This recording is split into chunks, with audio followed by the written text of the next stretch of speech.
सकते हैं। आपके दादा ने ऐसा किया है अभी।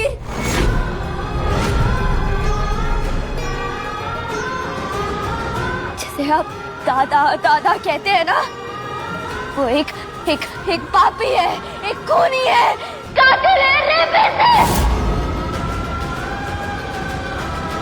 और अभी इसने सिर्फ चक्री के साथ ही नहीं, मेरी भी इज्जत के साथ खिलवाड़ किया। क्या बोल रही है?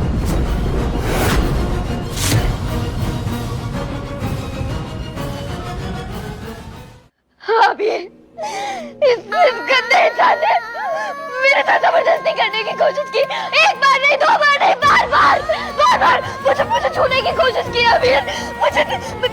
मुझे कमरे में ले गया, मुझे होटल में ले गया। अमीर इसने बहुत गलत किया है।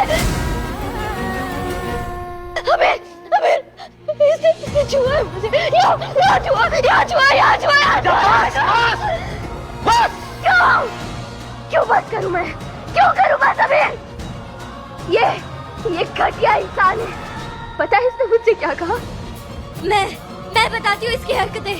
इसने मुझसे कहा कि मैं तो सोना ना जिसे हूँ, तो मुझे तो इसकी बात मान लेनी चाहिए और इसके लिए मुझे पैसे भी देगा। और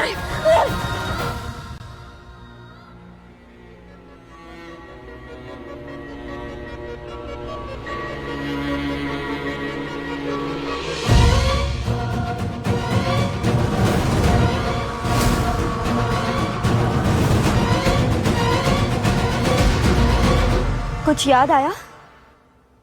ये ब्रेसलेट इसने चक्री को दिया था, ये समझकर कि वो मैं हूँ। और इसने उससे कहा कि अगर मैं उसकी बात मानूंगी तो ये पूरी दुकान खरीद के ले आएगा मेरे लिए।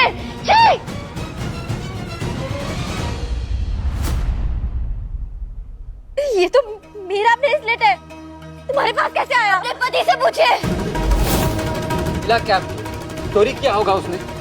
चुराया होगा, चोरी की होगी। छोड़ो ना। अरे चोर तो तुम हो। तुमने ना इंसानियत की इज्जत रखी, ना रिश्तों की इज्जत रखी। तू मेरी दोस्त, मेरी बहन, मेरी चक्री का कातिल है। तू एक घटिया और गंदा गिरा हुआ इंसान है। चुप करो। बस करो। चुप करो। कोई सोनागाछी की लड़की को कैसे इल्जाम लगा रही है हमारे बेटे पे? हाँ, कि उसने इसकी और इसके दोस्त की इज्जत से खेलना। मिथ्ये, सब मिथ्ये, बकवास है ये। नहीं माँ, एक लड़की तो लड़की होती है, चाहे वो सोनागाछी की हो या बागची खानदान की। हर लड़की को अपनी इज्जत प्यारी होती है और आपके बेटे ने एक लड़की की इज्जत पर हाथ डालने की कोशिश की है। मेरी दोस्त, मेरी बहन, मेरा परिवार, मेरा मायका सब खत्म हो गया। मेरी दोस्त मर गई चक्री।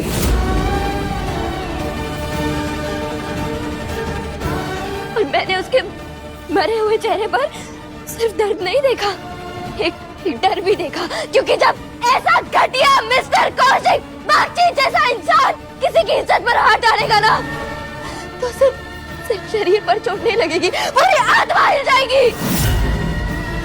किसी को हक नहीं है किसी के साथ जबरदस्ती करने का माँ, किसी को भी नहीं। आपका बेटा मुजरिम है और मैं उसको उसकी सजा दिलवा कर रहूंगी। और हिम्मत कैसे है मेरे पति के ऊपर इतने गंदे इल्जाम लगाने की? तुम सोनागाछी से इस घर में आई और फिर उस घटिया लड़की को तुमने इस घर में लाया और अब इतने गंदे इल्जाम तुम मेरे पति पर लगा रही हो।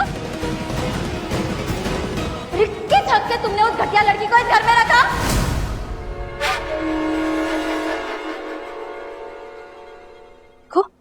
वो लड़की तो जा चुकी है और अब तुम भी इस घर से जाओगी। मैं तुम्हें इस घर से धक्के मार के निकालूंगी। चलो निकलो।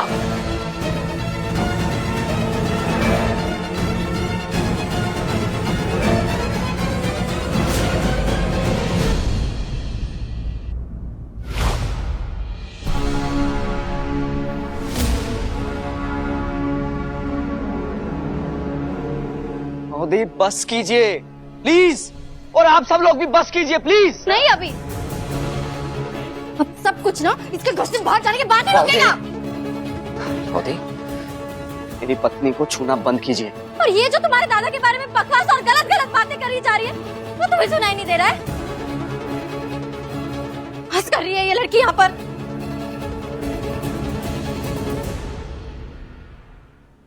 बहुत बड़ी बात कह दी है तुमने, बहुत बड़ी। तुम कह रही हो कि दादा ने तुम्हारे सब, दादा ऐसा कर नहीं सकते। और तुमने ये बात मुझे पहले क्यों नहीं बताई?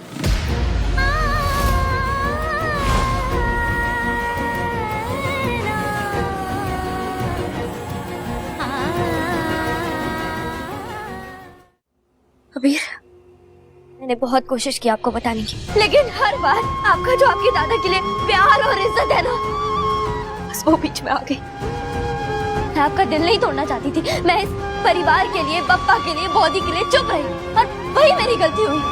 अगर मैं इसका सच सबके सामने उसी टाइम ले आती ना, तो मेरी दोस्त इस रिश्ते के हाथों पड़ने से बच जाती। अभी मैं रिश्तों के लिए चुप रही, लेकिन जब इसने मेरी दोस्त के साथ ये सब किया ना, तो अब मैं चुप नहीं रहूंगी। जब ये किसी रिश्ता निभाने के लायक नहीं है, तो मैं चुप क्यों रहूं? नहीं